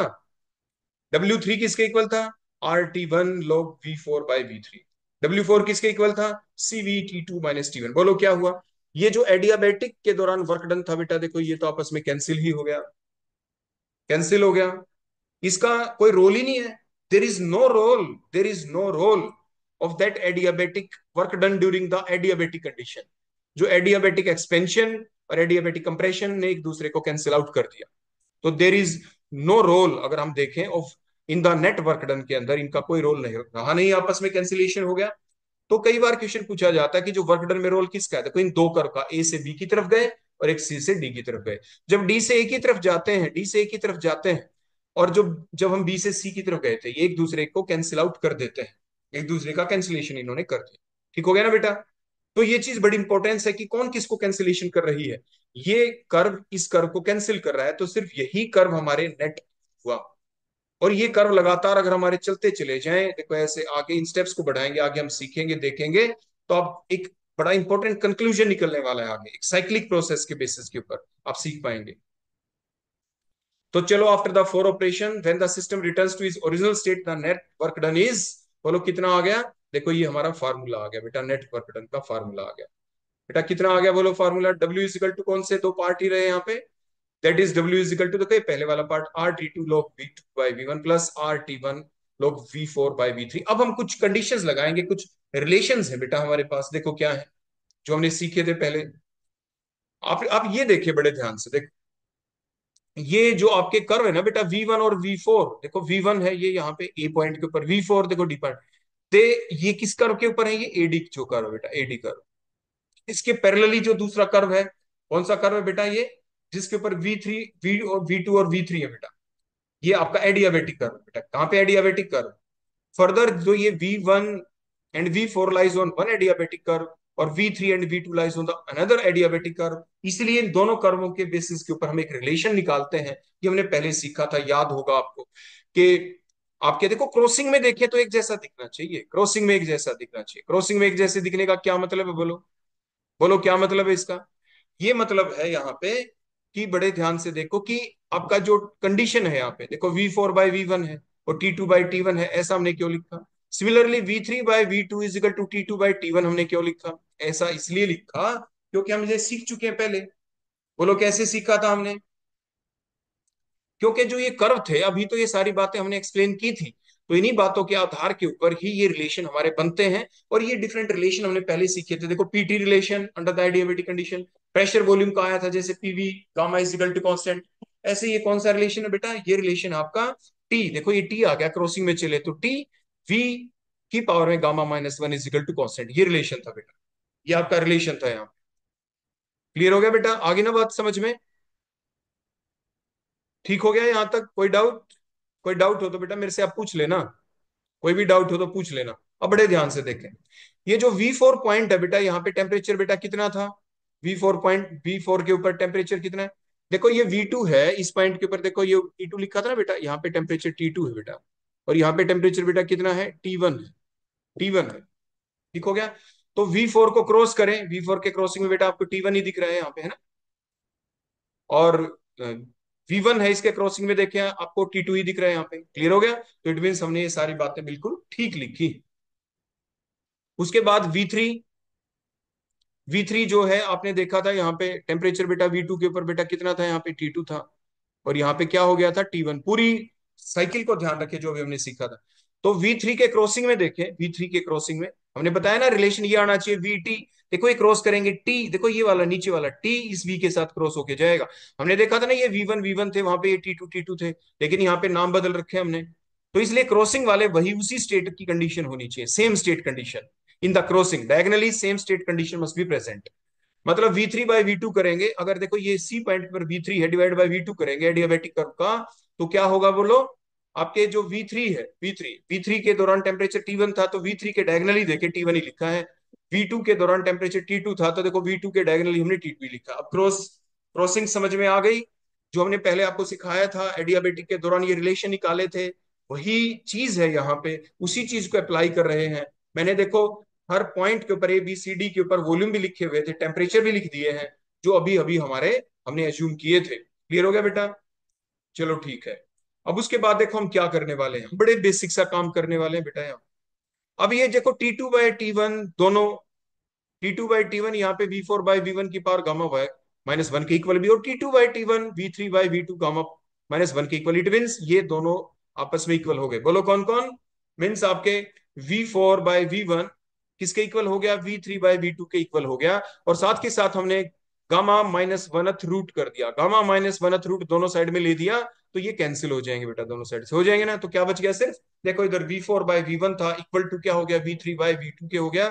और उसके बाद V2 को क्रॉस मल्टीप्लाई करके हम ऊपर ले गए, और V4 को क्रॉस मल्टीप्लाई करके बेटा नीचे ले आए, तो रिलेशन क्या बन गया, बोलो क्या बन गया, V, बोलो क्या बन जाएगा। या इसके रिवर्स भी कर सकते हैं, V1 को ऊपर ले जाओ, V1 को इधर ऊपर ले जाए, देखो इधर इधर ऊपर, तो ये V1/V2 हो जाएगा। ठीक हो गया ना। V3 और आपके क्या नाम है, V4 को इधर रहने दे, V3 को नीचे ले आए, देखो ऐसे आप कैसे भी कर सकते हैं बेटा। क्लियर हो गया, कहने का मतलब रिलेशन आ गया V4/V3 is equal to V1/V2। कहने का अभिप्राय जो वर्क डन का, देखो ये रिलेशन आया था, ध्यान दे देखो इधर इस रिलेशन की तरफ, इस रिलेशन की तरफ ध्यान दे, देखो ये रहा, देखो ये जो रिलेशन था जो भी अभी हमने निकाला था, इसमें ये जो V4/V3 है इसकी वैल्यू हम पुट करना चाहते हैं। तो V4/V3 बोलो किसके इक्वल आ गया, V1/V2 के, तो आप पुट कर देंगे देखो। तो देखो हमने पुट कर दिया, तो W क्या आ गया, equal to RT2 log V2/V1 तो पहले से था, प्लस RT1 log V4/V3 की जगह हमने V1/V2 लिख दिया। क्लियर हो गया बेटा, चलो ठीक है। अब जो हमने लिख दिया इसको अगले स्लाइड के ऊपर लेके चलते हैं। देखो टॉप के ऊपर ध्यान रखना, तो यही था ना बेटा, W is equal to RT2 log V2/V1 plus RT1 log V1/V2। Clear हो गया। अब हम इसमें क्या करेंगे, देखो इधर ऊपर तो V2/V1 है, तो इधर भी V2/V1 करें, तो इसको रिवर्स कर देते हैं, log V1 बाई V2 को अगर करना चाहे रिवर्स तो क्या आएगा, माइनस साइन आ जाएगा, minus log V2 by V1, तो इधर माइनस आ गया, देखो इतना ही किया। देखो सिर्फ थोड़ा सा हमने चेंज किया और देखो कैसा साइन आ गया, माइनस। देखो ये पहले वाला एस एच रहा, RT2 log V2 by V1, देखो एस एच है, इधर माइनस साइन आ गया। क्यों आया माइनस बोलो, क्योंकि हमने इसको रिवर्स कर दिया, V2 ऊपर V1 नीचे, सिंपल मैथमेटिक्स। अब बेटा क्या कॉमन निकाल सकते हैं, बताओ शाबाश। हम कॉमन जो निकाल सकते हैं यहाँ पे, जो आपको दिख रहा है log V2 बाई V1, तो देखो दोनों में कॉमन है, R भी कॉमन है, तो बच गया क्या, T2 माइनस T1। तो अब देखो ध्यान से हम क्या करने वाले हैं, W is equal to R L N V2 by V1, अंदर क्या रह गया, T2 minus T1, that the next equation. अब हम इसको क्या करेंगे, हम ऐसा करेंगे, जो हमारी पहले वाली इक्वेशन थी, पहले वाली इक्वेशन थी, तो हम क्या करेंगे, W जो ये W आया यहाँ पे नेटवर्क डन, इसको डिवाइड कर देंगे। जो पहली स्टेप के दौरान हमने W का फार्मूला लिखा था, -W1 is equal to Q2 is equal to क्या था, यही था RT2 log V2 by V1। Clear हो गया। तो जो आइसोथर्मल एक्सपेंशन के दौरान वर्क डन था, जो कि W जो क्या था, W1 जो हमने लिखा था -W1 is equal to Q2 था। तो एफिशिएंसी हमें निकालनी है हीट इंजन की। एफिशिएंसी का मतलब क्या, कितनी हीट एब्जॉर्ब की, टोटल कितनी हीट ली थी, उस टोटल हीट लेने से कितना हो गया वर्क डन। तो ये टोटल वर्क डन हो गया है यहाँ पे, देखो तो हमने हीट तो कहाँ पे ली थी, कब ली थी बोलो, हीट तो एक ही बार ली थी ना, फर्स्ट स्टेप में ली थी ना, जब आइसोथर्मल आपका एक्सपेंशन करवाया था, तभी तो हमने सोर्स के ऊपर रखा था। उसके बाद तो सोर्स के ऊपर रखा ही नहीं ना बेटा, पहली स्टेप में सोर्स पे रखा, सोर्स के बाद कहाँ पे रखा, बताओ शाबाश, फिर आपके इंसुलेटिंग मटेरियल पे, फिर सिंक के ऊपर रखा, फिर दोबारा से फिर इंसुलेटिंग मटेरियल पे रखा, पहुंच गए ओरिजिनल स्टेट के ऊपर। एक ही बार रखा, पहली बार रखा तो कितनी हीट दी हमने सिस्टम को, तो जितनी हीट दी, क्या सारी की सारी हीट वर्क डन में काम आ गई, नहीं। तो जितनी हीट दी थी उससे कितना हो पाया work done among these different steps पूरी साइकिल के दौरान, तो वो नेट वर्क डन हमने यहाँ पे निकाल लिया, वो W आ गया, that is the total work done. Heat लेने के बाद कितना वर्क डन हुआ, हीट जो ली थी वो Q2 थी, पहली स्टेप में ही ली थी, वर्क डन हुआ ऊपर हमने निकाल लिया, तो तभी तो वो कहलाती है एफिशिएंसी। तो ये एफिशिएंसी ऑफ हीट इंजन आएगी, जिसे ईटा से लिखेंगे। अब आ गई बेटा बात समझ में, हमने ऐसा क्यों लिखा W बाय क्यू, हीट देने से कितनी हीट का हिस्सा वर्क डन में कन्वर्ट हो गया, वही लिखा है। आपके 100 नंबर का पेपर था, 100 नंबर का, आपके कितने मार्क्स आ गए, जितने आए ऊपर, टोटल तो 100 ही थे, तो इनपुट कितनी थी, 100 की थी, आए कितने, यही चीज यहाँ पे है। इनपुट तो Q2 थी बेटा यहाँ पे, और नेट वर्क डन हुआ, जो हीट कितनी वर्क डन में कन्वर्ट हो गई, W बाय Q2। W तो अभी हमने जो निकाला वही लिख दिया, और Q2 पीछे इक्वेशन नंबर 1 से देख के हमने लिख दिया। अब यहां से बेटा क्या करें, बोलो क्या क्या चीज कैंसिल हो सकती है, देखो ध्यान से। ln V2 बाय V1 से ln V2 by V1 cut गया, R से R कट गया, बच गया बेटा क्या, बच गया ये कि T2 minus T1 divided by T2, that is the, बोलो कौन, efficiency of the heat engine, efficiency of the heat engine. अगली चीज और देखो, ध्यान से देखना, T2 में से कुछ माइनस करेंगे तो ऊपर वाली चीज तो बेटा छोटी हो जाएगी ना, और नीचे तो T2 है, तो इसीलिए कभी भी ईटा की वैल्यू ग्रेटर देन 1 नहीं हो सकती, अकॉर्डिंग टू दैट इक्वेशन। हो सकती है तो कुछ कंडीशन होंगी, वो भी हम आपको बताएंगे। So the efficiency of the heat engine will be less than 1 according to that particular formula, जो आपका यहाँ पे निकल गया। Further for efficiency to be 100%, अगर हम ये चाहते हैं कि एफिशिएंसी 100% हो जाए हमारे हीट इंजन की 100%, तो बेटा क्या करें, तो ये जो T1 है इस फार्मूले में, T1 इसको जीरो कर दें, तो T1 should be zero, zero कर दें इसको, कर देंगे जीरो। अगर हम इसको जीरो कर दें, या क्या करें, T2 को इनफाइनाइट बना दें, T2 इनफाइनाइट का लो इतना बड़ा टेम्परेचर हो जाए कि उसके कंपैरिजन में T1 नेग्लेक्ट हो जाएगा, तो फिर भी T2 बाई T1 ही रहेगा यहाँ पे, तो इक्वल टू 1 आ गया, एफिशिएंसी 1 मतलब 100%। लेकिन ऐसा हम कर नहीं सकते, T1 को जीरो नहीं कर सकते, T2 को इनफाइनाइट नहीं बना सकते, तो क्या करें, ये तो पॉसिबल नहीं है ना बेटा कि T1 को जीरो करें, इट इज नॉट पॉसिबल। तो क्या करें, हम इन दोनों के बीच का गैप बढ़ा सकते हैं, we we have to increase the difference between these two possible temperatures. मतलब T2 और T1, मतलब आपके जो सिंक और सोर्स के बीच का टेम्परेचर का डिफरेंस हम जितना ज्यादा कर देंगे, तो ऊपर वाली वैल्यू उतनी बड़ी आएगी, क्योंकि ये डिफरेंस है दोनों के बीच का। तो more the difference between the temperature of the source and the sink, मतलब T2 and T1, more will be the efficiency of the heat engine, heat engine की एफिशिएंसी बढ़ सकती है। तो नियरली जीरो नहीं हो सकता, नियरली जीरो के पास ले जाएं तो नियरली 100% के पास एफिशिएंसी जा सकती है। क्लियर हो गया बेटा? फर्दर जो नेट वर्क डन होता है by the system is equal to the net heat absorbed by the system. जो नेट वर्क डन है वो किसके इक्वल हुआ? नेट हीट कितनी एब्सॉर्ब हुई, नेट हीट कितनी एब्सॉर्ब हुई? क्या सारी की सारी जो हीट एब्सॉर्ब हो गई सारी की सारी यूजफुल वर्क करने के काम आ गई? नो। तो नेट हीट कितनी हुई एब्सॉर्ब वो हमें देखनी है। तो देखो जो Q2 हीट दी थी शुरू में उसका कुछ हिस्सा निकल भी तो गया था, वो Q1 था। तो इसीलिए तो जो वर्क डन हम जो निकालेंगे वो कैसे निकालेंगे? Q2 - Q1, Q2 माइनस में Q1। इसीलिए हम W की जगह पर क्या लिख सकते हैं? जो ईटा इज इक्वल टू W/Q2 था, तो W की जगह हम क्या लिख सकते हैं? Q2 - Q1। इसलिए कंप्लीट हमारा रिलेशन आ गया। Eta is equal to W/Q2 is equal to T2 - T1 divided by T2 is also equal to Q2 - Q1 divided by Q2। हमने ऐसा क्यों लिखा? बता दिया कि जो नेट वर्क डन है वो कैसे हुआ है? वो नेटवर्क डन तभी हुआ है कि जो टोटल हीट एब्जॉर्ब की थी उस टोटल एब्जॉर्ब हीट में से कुछ तो रिलीज हो गई, जो रिलीज नहीं हुई जो बच गई उसी से तो हुआ नेटवर्क डन। तो कितनी बच गई हीट जो अंदर रह गई? Q2 माइनस में Q1। Q1 क्या है? जो निकल गई। तो जो निकल गई तो बच गई वही जो है उसके पास, उसी से हुआ वर्क डन। इसलिए W की जगह हमने लिख दिया Q2 - Q1। तो that is the overall relation जो आपने सीखा efficiency of the heat engine के बारे में। क्लियर हो गया बेटा? आगे यहां तक बात समझ में? चलो आगे देखते हैं कार्नेट थ्योरम। बेटा जो ये कार्नेट थ्योरम है इसने यही जो बातें हमने सीखी इन्हीं को हम पोस्टुलेट्स की फॉर्म में अब लिखने वाले हैं।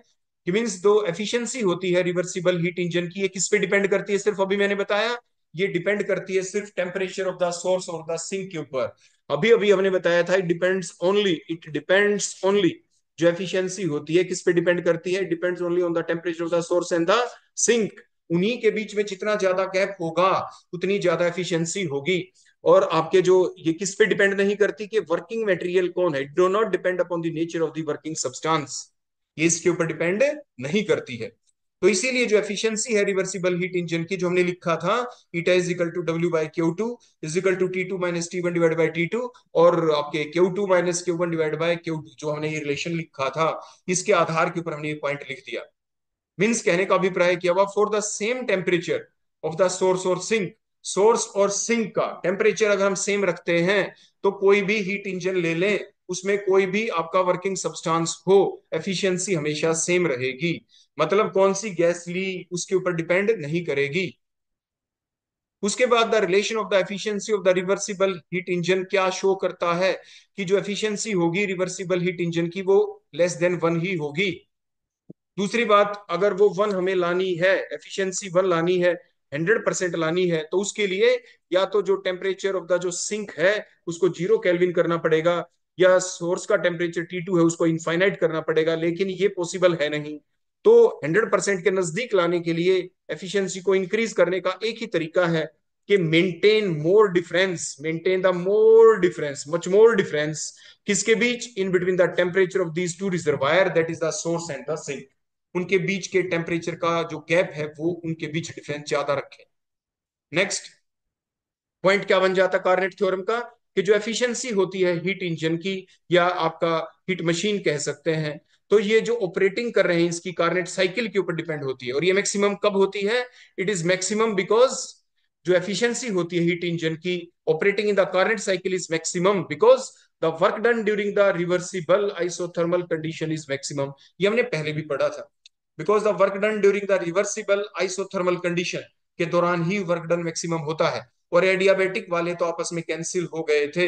And the work done in the Carnot cycle आपने देखा ये किस वजह से आया था? It is that work done which is done during the isothermal reversible conditions. क्यों? Because the work done in the adiabatic operations cancel one another, वो एक दूसरे से कैंसिल हो गए थे।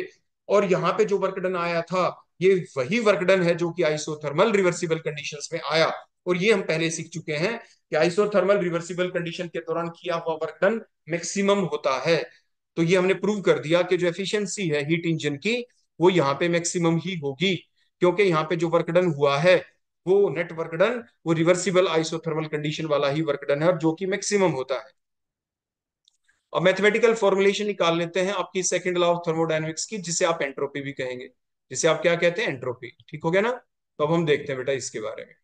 तो अब देखें, तो देखो सबसे पहले हमने एफिशिएंसी का रिलेशन तो देखो सीख ही लिया हमने। बोलो क्या रिलेशन है एफिशिएंसी का? अभी अभी जो हमने सीखा कि ईटा इज इक्वल टू, बोलो किसके इक्वल है आपके? Eta is equal to W by Q two is equal to T two minus T one divide by T two and that much. अब हम क्या करें, जो इतना पोर्शन है टेम्परेचर और हीट वाला, इन दोनों को लिख देते हैं और आपस में इनको ओपन किया, टी टू के डिवाइड में भी टी टू आ गया, टी वन के डिवाइड में टी टू, ऐसे दूसरी साइड में भी क्यू टू के डिवाइड में क्यू टू और क्यू वन के डिवाइड में क्यू टू। तो बोलो T two by T one तो वन हो गया, तो वन माइनस में T one by T two, और इधर भी आ गया वन माइनस में Q one by Q two. अब उसके बाद क्या करें, ये वन से वन कैंसिल हो जाएगा यहाँ पे और बच गया क्या? T one by T two is equal to Q one by Q two in. तो अब क्यू वन को नीचे ले आए और ये टी टू को ऊपर ले जाएं तो क्या बन गया? Q two by T two is equal to Q one by T one. कहने का अभिप्राय ये आपस में इक्वल हैं, तो मतलब ये कांस्टेंट है, Q by T is equal to constant. और ये कांस्टेंट रहेगा तो इसको हम कैसे लिख सकते हैं कि we can conclude that the heat absorbed, के ऊपर तो क्यू है ना बेटा, द हीट एब्जॉर्ब्ड और the evolved reversibly and isothermally divided by that temperature at which the heat is absorbed or evolved is a constant quantity for a particular condition, particular reaction के लिए।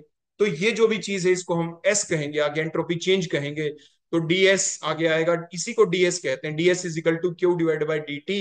so that is the mathematical formulation of the second law of thermodynamics। हमने बताया था second law of thermodynamics के basis के ऊपर हम एक नई टर्म इवॉल्व करते हैं जिसका नाम होगा एंट्रोपी चेंज, और वो यहाँ पे हमने निकाल दी कि Q is equal to D T, D Q by D T is equal to D S कहेंगे, इस कांस्टेंट को डी एस कहेंगे। ठीक हो गया बेटा? अब एक अगला इंपॉर्टेंट पॉइंट यहाँ पे हम देख लेते हैं जो मैंने बताया था कार्नेट साइकिल के दौरान।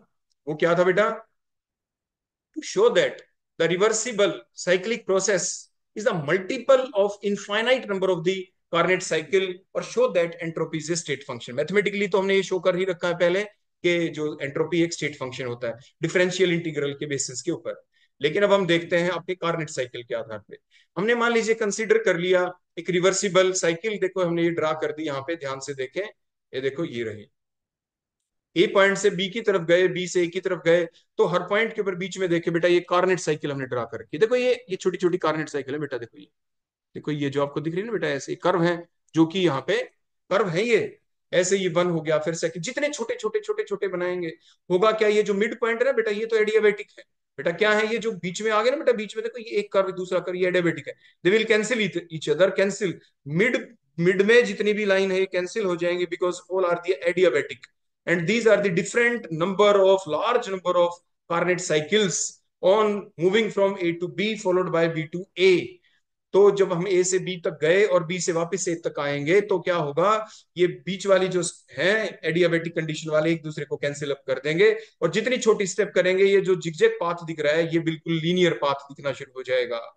तो आपकी ये साइक्लिक जो प्रोसेस यहाँ पे बन जाएगी। अब देखें बड़े ध्यान से, consider any reversible cycle that is ABA which contains the infinite number of the Carnot cycle वो जिगजैग पाथ, देखो मैंने बताया नहीं जिगजैग पाथ आउटर पाथ बनेगा, वो zigzag path is almost same as the path of A to B, B to A, A B A और the reversible cycle जैसा।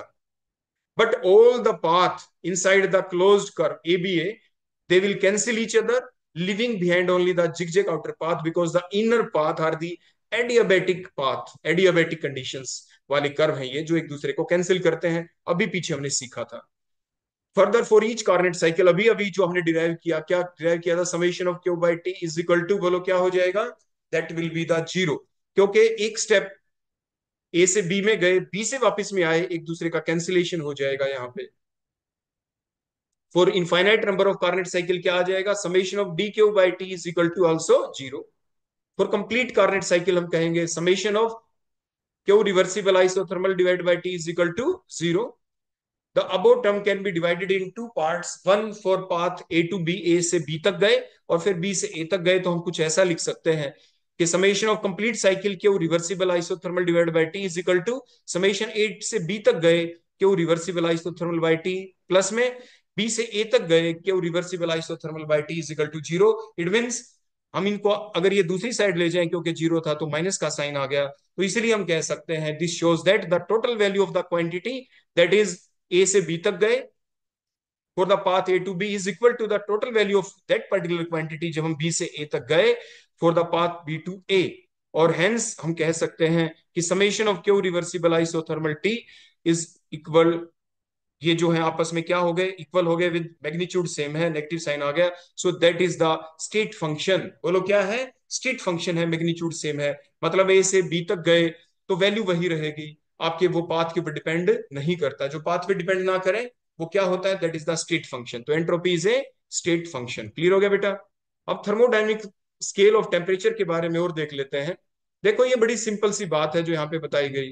देखो क्या है, एक ऐसी स्केल है ये in which the ratio of two temperature, the ratio of any two temperature, दो टेम्परेचर की रेशियो लेंगे, वो रेशियो सेम होगी किससे, as the ratio of the heat absorbed और the evolved by the Carnot engine working between these two temperature, जो इन temperature के ऊपर काम कर रही है, और ये इंडिपेंडेंट होंगी on the nature of the working substance, जैसे कार्नेट थ्योरम में हमने बताया था। अब हम इसको कैसे लिख सकते हैं, जैसे मैंने बताया, ratio of any two temperature मतलब theta one by theta two कह दो या T one by T two कह दो, बेटा एक ही है ये बात, equal to Q one by Q two.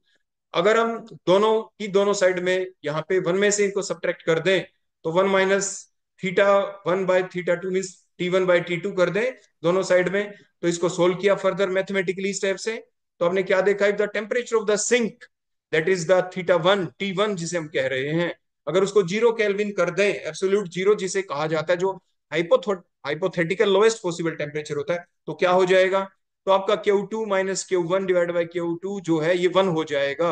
अगर Q1 को हम क्या मान लें, जीरो केल्विन मान लें, हाइपोथेटिकल जो टेम्परेचर है, तो ये थीटा टू टू से थीटा टू बेटा कैंसिल हो जाएगा, है ना। इसको अगर हम क्या मान लें, इसको अगर हम जीरो मान लें तो ये से ये कैंसिल हो गया ना बेटा, कैंसिल, तो आपका वन आ जाएगा बेटा इधर, तो ये हमने वन लिख दिया। तो हम क्या लिख सकते हैं, इसका मतलब ये बात कब आई, ये बात तब आई, that is called as the zero of thermodynamic scale of the temperature, that is the zero of thermodynamic scale, जो जीरो है थर्मोडायनेमिक स्केल की, जो हमने एब्सोल्यूट जीरो माना ना बेटा यहाँ पे, तो zero of thermodynamic scale is the temperature, ये वो टेम्परेचर है, is the temperature of the sink, ये वो टेम्परेचर ऑफ सिंक है for the Carnot cycle at which the efficiency is 100%, efficiency is unity, efficiency unity हो जाती है, one हो जाती है, तो उसी को thermo zero of thermodynamic scale कहते हैं। तो ये बातें हमने की थर्मोडायनेमिक स्केल ऑफ टेम्परेचर के बारे में, आपने सीखा ना एफिशिएंसी वन कब आई, जब थर्मोडायनेमिक स्केल के ऊपर जो सिंक का टेम्परेचर है उसको हम जीरो मान लेते हैं, इसलिए zero of thermodynamic scale is that temperature of the sink for the Carnot engine at which the efficiency is unity, और यू कैन से द 100%। क्लियर हो गया बेटा। अब आपको सारी बातें समझ में आ गई होंगी कार्नेट साइकिल के बारे में, कार्नेट थ्योरम के बारे में, क्या छोटे छोटे क्वेश्चन पूछे जा सकते हैं, वो सारी बातें, इनके रिलेटेड जो भी न्यूमेरिकल्स होंगे वो हम अगले सेशन में देखेंगे। तो आज के लिए सिर्फ इतना ही बेटा। So that is all about from my side. कोई डाउट, कोई क्वेश्चन, कोई भी बात पूछनी हो तो आप मेरे से पूछ सकते हैं। पूरी कोशिश की गई थी आपको समझाने की कि किस तरह के क्वेश्चन आते हैं। तो ऑल दी बेस्ट बेटा, बहुत अच्छे से करना, अपने नोट्स अच्छे से बनाना, हर पॉइंट को ध्यान से सुनना और तैयार रहना अगले सेशन के लिए जिसमें हम न्यूमेरिकल डिस्कस करने वाले हैं। तो ये सारे के सारे इतने नोट्स आप अपने तैयार कर लेना, कॉपी में लिख लेना, ताकि आने वाले जो न्यूमेरिकल्स हैं अगले सेशन के दौरान वाले, उनको आप जैसे मैं क्वेश्चन दिखाऊं आप उनको सोल्व करना स्टार्ट कर दें, और मेरे सोल्व करने से पहले आप उनको सोल्व कर दें। ओके बेटा, all the best, thank you very much.